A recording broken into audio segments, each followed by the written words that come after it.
네, 안녕하십니까. 박정호입니다. 네, 이번 방송 팜스토리에 대해서 이야기해 보도록 하겠습니다. 영상 하단에 좋아요 한 번씩 눌러주시고 이야기 시작해 보도록 하겠습니다. 네, 팜스토리 오늘은 상한가를 기록한 특징 종목이다 라고 표현을 해볼 수가 있겠는데 오늘 이러한 팜스토리에 대해서 이야기를 하기 전에 가볍게 우리 시장에 대해서 좀 상황을 좀 점검을 해보면 어떤 상황이 발생한 거냐라고 봤을 때는 굉장히 상황을 모르셨으면 오늘 시장 하락을 굉장히 이해를 못할 수도 있는 부분인데, 일단 지난주 금요일에 이제 미국 시장이 하락을 했는데, 이 하락의 배경에는 이제 파월의 강도 높은 발언의 여진 플러스 노무라 증권 및 여러 금리를 예측하는 측에서 이제 0.75% 포인트 인상에 대한 부분이 언급이 되고 이야기가 되면서 자이언트 빅스텝을 하는 거 아니냐, 0.5를 이제 빅스텝이라고 한다면 자이언트 빅스텝을 하는 거 아니냐, 그렇게 되면서 시장이 영향을 받았다라고 볼 수 있겠습니다. 그래서 이제 보통 금리를 올릴 때는 0.25% 포인트씩 올리거든요. 근데 이제 그것보다 많은 0.5% 포인트면은 빅스텝이다라고도 표현하고, 그 이상 더 올리려고 한다면 자이언트 스텝이다라고까지도 이름이 재미나게 표현이 붙고 있는 상황인데, 일단 재미나게 표현이야 붙지만 재미난 상황은 연출되지 않았고, 오히려 이제 시장에 안 좋게 영향을 받았다라고 볼 수 있겠고, 지금 미국의 이제 인플레이션도 심하고 여러 가지 상황이 아무래도 이제 금리를 좀 조절해야 되는 측면이 있는 상황이다라고도 볼 수 있겠습니다. 그래서 파월의 그런 발언이 영향을 주면서 미증시가 하락을 했고, 파월의 영향과 그 발언에 대한 영향과 추가로 이제 그 금리를 예측한 측들의 그러한 전망들이 특히 그런 전망들이 특히나 이제 많이 영향을 줬다라고 볼 수 있겠습니다. 파월 같은 경우는 이제 그 전에 이야기를 했기 때문에, 그러면서 시장이 안 좋았다라고 볼 수 있겠고, 또 추가로 이제 글로벌 상황을 또 점검을 해보면 이제 중국이 지금 계속적으로 문제가 있는 상황이죠. 계속적으로 제로 코로나 정책을 고수하면서 경제 성장률이 둔화되고, 상하이도 그렇고, 지금 베이징도, 상하이 같은 경우는 지금 아파트 확진자 나오면 아파트 그 입구에 펜스를 설치해서 밖으로 못 나오게 그렇게 좀 진행을 하고 있어요. 굉장히 좀 강도 높게 진행을 하고 있는데, 물론 이제 상황을 봤을 때 우리 입장에서 봤을 때는 봉쇄이고 이제 그렇게 한데, 한마디로 봉쇄로 보이는데 우리들 입장에서는, 근데 중국의 입장에서 해석을 해봤을 땐 지금 굉장히 완벽한 봉쇄라기보다는 조금 유하게 가고 있다라고도 해석을 해볼 수가 있는 상황이다. 굉장히 구역을 좀 나눠서 진행하고 있거든요. 하여튼 그런 부분이다라는 것도 체크를 해볼 수가 있겠고, 무엇보다 그리고 이제 주말에 있었던 그리고 오늘 우리 시장에 가장 핫하게 작용한 기사, 소식, 뉴스라고 한다면 결국에는 인도네시아, 이제 시장 전체에 대해서는 미국의 영향이라든지 그거에 따른 중국 증시의 영향, 그러면서 다시 돌아오는 우리 증시의 영향, 그런 부분이 있었고, 개별 종목단에서 봤을 때는 이 인도네시아의 영향이 컸다라고 볼 수 있겠는데, 이 인도네시아 굉장히 자원부국입니다. 굉장히 자원부국이고 인구도 풍부합니다. 그리고 그 인구의 평균 연령이 낮은 편입니다. 그래서 제 개인적으로는 이제 중국, 베트남, 인도, 다 필요 없고, 저는 좀 인도네시아를 좀 주목을 하고 있는 측면이 있는데, 그런 가운데서 인도네시아가 이제, 자원을 바탕으로 점점 뭔가 액션들이 나오고 있다라는 거 체크를 해볼 수가 있겠고, 그런 가운데서 골 때리고 재미난 상황이, 재미나다고 표현하기는 조금 그렇긴 하지만, 어쨌든 지금 이 인도네시아라는 국가가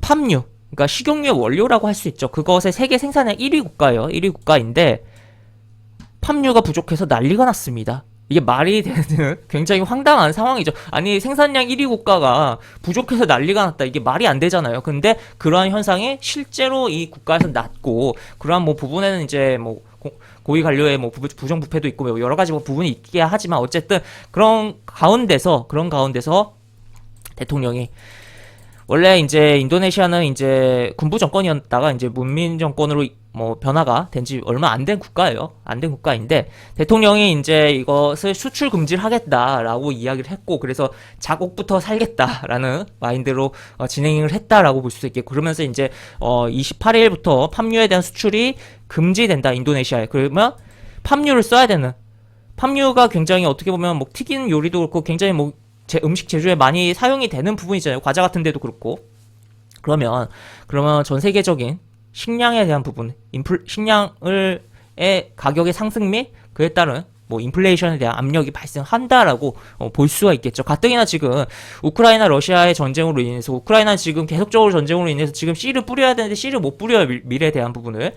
그리고 이제 뭐 또 중국 같은 경우도 계속 저렇게 이제 봉쇄를 하면서 우리 입장에서 완전히 뭐 봉쇄로 보이지만 뭐 그들이 입장에서 봤을 땐 조금 유하게 뭐 구역 나눠서 봉쇄를 하고 있기야 하지만 어쨌든 그쪽도 이제 식량에 대한 부분을 생산에 대한 부분이 떨어진 쪽이에요. 떨어진 상황이에요. 어떻게 보면 지금 막 씨를 심고 해야 되는 부분인데 그리고 인도네시아까지 그러면서 일단 기본적으로 이제 팜유 관련된 종목 및 뭐 식용유 관련된 그런 종목들이 움직였던 하루였다라고 볼 수 있겠고 그 외에 이제 식량에 대한 부분이 전반적으로 굉장히 이제 움직인 시장이었다라고 볼 수가 있겠습니다. 그리고 또 어떻게 보면 시장이 안 좋았기 때문에 더 이쪽으로 돈이 몰린 측면도 있다라고도 표현을 해볼 수 있겠죠. 왜냐하면 아무래도 이제 식량에 대한 우려 그런 거는 좀 안 좋은 부의 영역이잖아요. 마이너스의 좀 부분이잖아요. 근데 뭐 시장이 마이너스 이제 하락을 하면은 아무래도 그런 안 좋은 쪽에 이제 테마가 영향을 받으면서 주가가 더 강하게 움직일 수가 있겠죠. 그런 측면이 있었다라고 표현을 해볼 수가 있겠고 하여튼 그런 가운데서 뭐 다 여러 종목들이 움직이는 가운데서 팜스토리도 오늘 상한가를 기록을 했습니다. 그런데 오늘 제가 이야기를 해드리고 싶은 것은 가장 뭐 포인트는 결국 이겁니다. 일단 팜스토리 같은 경우는 이제 최대 주주가 이지홀딩스예요.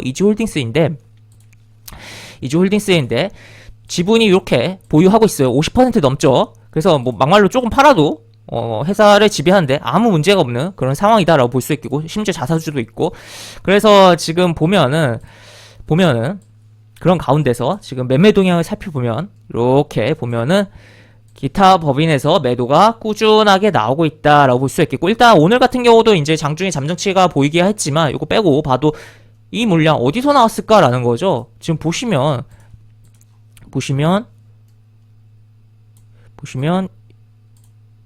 아까 주주 현황이 이렇게 돼 있는데 어디서 매도 물량이 나왔을까? 물론 여기 포함이 안 돼. 각종 다른 법인들에서 동시에 다발적으로 매도를 했으면 저렇게 찍힐 수도 있죠.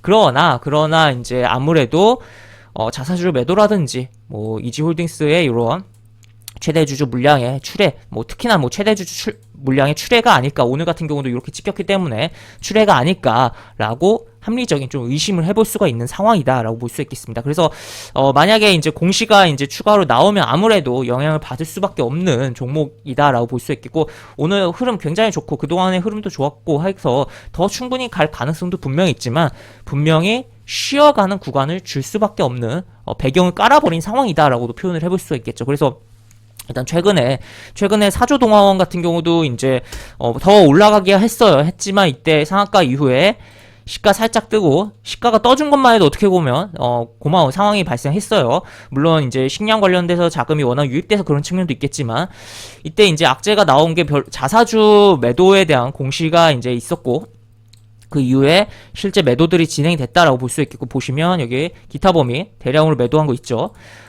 그러한 부분이 있었고, 그 다음에 그거가 소화되면서 이렇게 움직임이 나왔다. 그래서 이제 팜스토리도 이러한, 만약에 공시가 나오면, 공시 이후에 이러한 액션이 좀 나오지 않을까라고 볼 수 있겠고, 그래서 좀 쉬어가는 구간이 나오면서 움직임이 추가로 조금 더 움직이고 끝나던가 아니면은 계속적으로 지금 식량 문제가 계속적으로 진행이 되고 있기 때문에 부각이 되고 있고 특히나 우리나라 같은 경우는 식량 작업률이 굉장히 낮기 때문에 그런 측면에서 움직이지 않을까라는 것을 생각을 해볼 수가 있겠습니다. 그래서 결국에는 쉬어감이 필요한 종목이다. 그래서 만약에 이제 제가 오늘 무료방에도 이야기를 드렸는데 제가 운영하는 무료방, 유료방 모두 이야기를 드렸는데 팜스토리가 오늘 상한가 간다고 해서 매수를 안 하시는 게 좋을 것 같다. 왜냐, 이 고려산업처럼 혹시나 하고 이렇게 점상한가를 기대를 할 수도 있겠지만 이 기타 법인의 매도가 굉장히 많이 나오고 있기 때문에 공시가 언제 나올지도 모르는 거고 하여튼 그러한 좀 리스크가 있는 종목이다라는 걸 좀 이야기를 해드렸던 부분인데 그러한 부분을 영상으로도 전달을 해드리고자 영상을 촬영을 해봤습니다. 그래서 지금 식량 관련된 종목들에서 굉장히 또 순환도 굉장히 빠르고 지금 시장이 정신이 없는 부분인데 이러한 가운데서도 조금 이제 호흡을 너무 이제 시장에 쓸리지 말고 조금 호흡을 가다듬으면서 이제 시장을 바라보면서 종목들을 선정하고 접근하면 좋겠다라고 정리를 해볼 수 있겠습니다. 네, 이렇게 볼 수 있겠고 영상 하단에 보시면 설명과 댓글 부분에 동일한 링크가 들어갑니다. 이 링크 타고 들어오시면 제가 운영하는 무료 카톡방으로 입장을 할 수가 있고 입장하시면 여러 가지 장중 시황 관련 코멘트, 속보 관련된 부분 여러 가지 부분들 올려드린 부분 있으니까 이 부분 참고해 보시면 주식하시는데 많은 도움이 되지 않을까 싶습니다. 이상 박종호였습니다. 네, 감사합니다.